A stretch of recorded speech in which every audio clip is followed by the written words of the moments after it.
Hello, I'm John Shepherd, and in this slightly different video from normal, I'm going to be talking to you about some of the things that I've learned over the past year and previously as a coach, and some of the things that I'm going to be implementing in 2020. I think that one of the key things that you need to do as a coach is to be always evolving your coaching philosophy, always thinking about new ways of tweaking your program, adding in new exercises, new ways of doing things, slightly tweaking your training phases in order to bring about additional changes.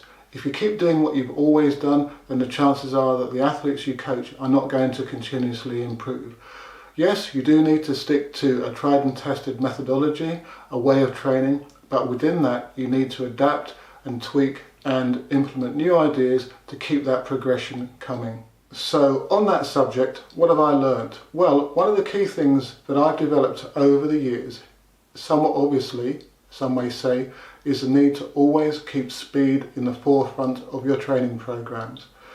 7, 8, 9 years ago, I'd always train for speed early on in the training year, but it will be later on compared to what I'm doing now.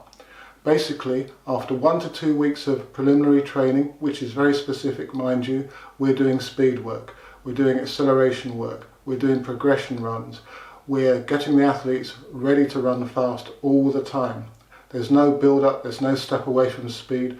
Speed is always in the ascendancy. Now, within that framework that I've just alluded to, I've tweaked things in the past year and I'm currently doing so in terms of actually including more speed work.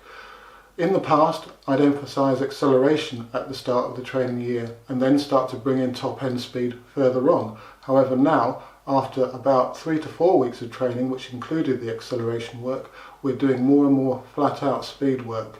Now, again, as I've alluded to, that could be in terms of progression runs, gradually turning up the speed so that you're running at 90 to 100% just for 10 metres or so. So it's just a way of getting the athletes in the groove for running faster and faster with no gap between slower work and speed work.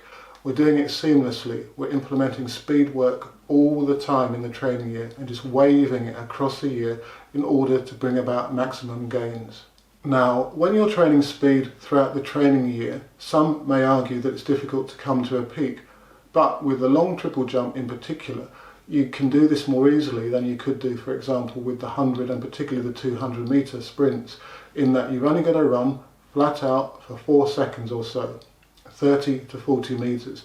Therefore, you can train within that duration zone throughout the training year without a worry about not having enough endurance, for example, for the 200 metres. In fact, if you do lots of speed work specific to the long jump, accelerations, run-ups, bursts, etc., you are actually training the right energy system for the long and triple jump, the immediate anaerobic energy system. So you're specifically preparing the athletes as well to be able to cope with the demands of their event. Longer runs of 200, 300, even 80 metres to 120 metres have less relevance, but I will talk more about that in a minute, as that's another thought, i.e. running over 120 metres, that sort of distance, is something that I still believe is important for the long and triple jumper, and something that I've had to try to find more space within the training programme for. So about running fast and fluent, as I've alluded to, I've tried to find more time in the training programmes over the last year or so to run distances of around 120 metres at speeds of 80 to 90, 95%, sometimes in a continuous fashion, just building up to speed and holding that percentage, and sometimes in bursts, which is very demanding. So 40 metres flat out, 40 metres dropping down to 90%, and 40 metres sprinting through to the finish line over a 120. A number of the senior athletes in the group believe that this type of running over 120, whether it be in bursts or at a continuous pace, improves their running form.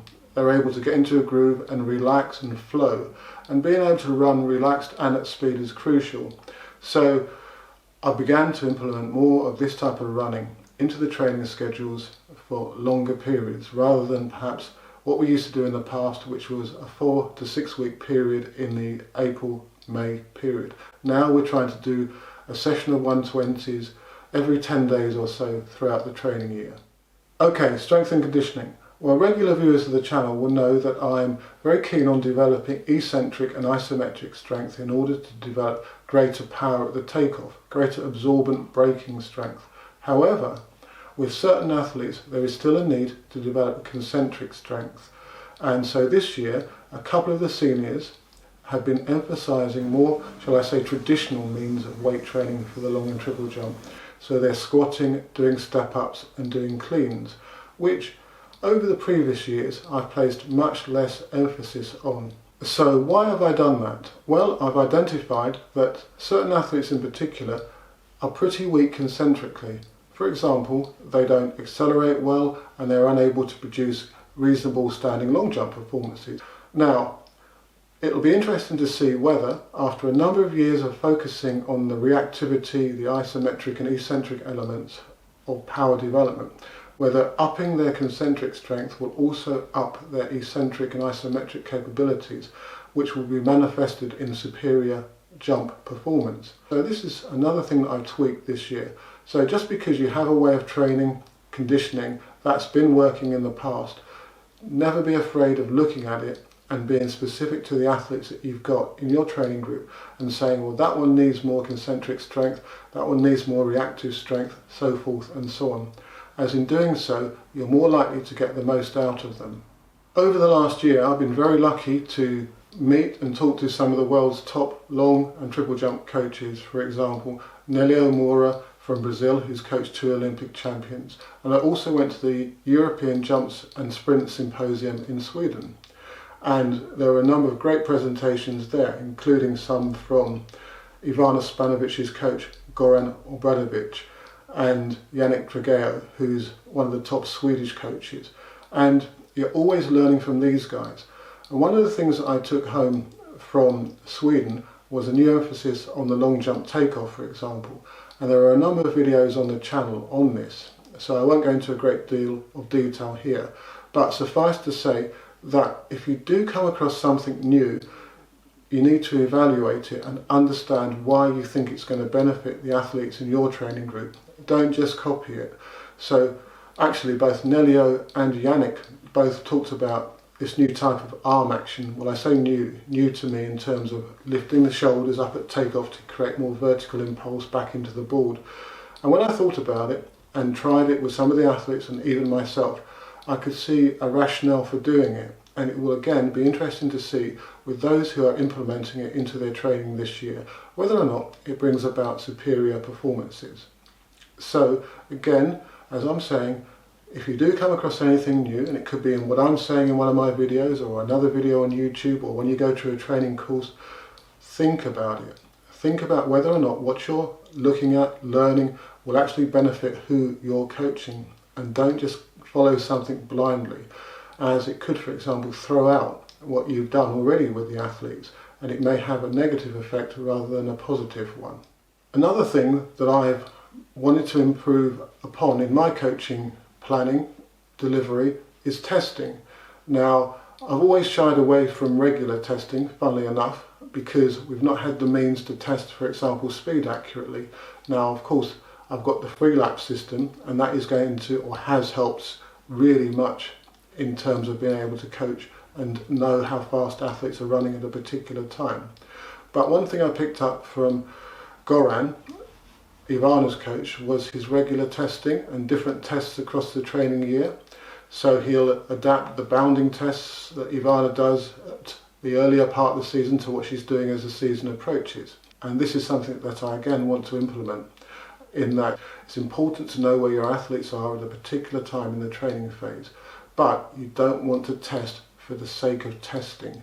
You need to test for the sake of progression and performance.